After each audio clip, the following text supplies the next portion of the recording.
In real estate transaction in Nigeria, never you mistake proof of payment for proof of ownership.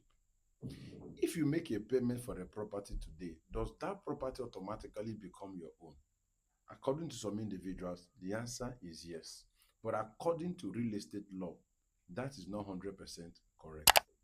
Welcome to the 13th or the 13th episode of our 20-day property documentation masterclass. Today, we want to discuss the biggest myth in the real estate space when it comes to property documentation, talking about the purchase receipt. A purchase receipt in real estate context or real estate transaction is a document issued by the seller acknowledging that payment has been received for a particular property in a property transaction. So it does not automatically result to taking ownership of that property. The purchase receipt has the details as follows: name of the property, price in place, the date, the name of the buyer, the name of the seller, but that is not a transfer of ownership document. So why is this so important? It can help you to support your financial record. I once had a transaction where a seller demanded that a copy of the payment receipt must be given to him. So one of my colleagues was like, is the buyer that is supposed to be demanding this? Why is the seller demanding it?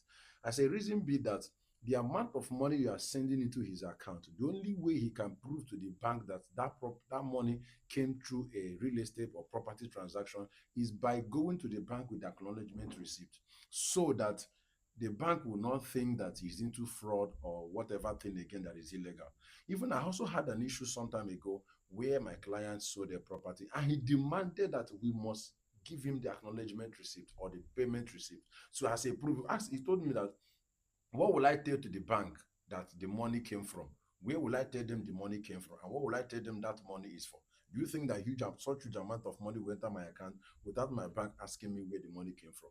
So you see, it protects both the buyer and the seller. So the seller sees as an evidence that payment has been made, and the buyer also sees as an evidence that payment has been received, which him too can have a copy so that he can back up his financial transaction when necessary. But where some individuals or some investors or some realtors get it out of context is that when we assume that the payment received guarantees automatic ownership of the property.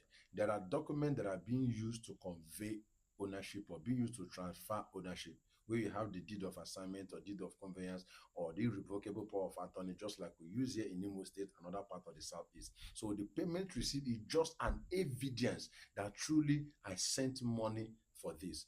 And the seller acknowledges it that yes, I received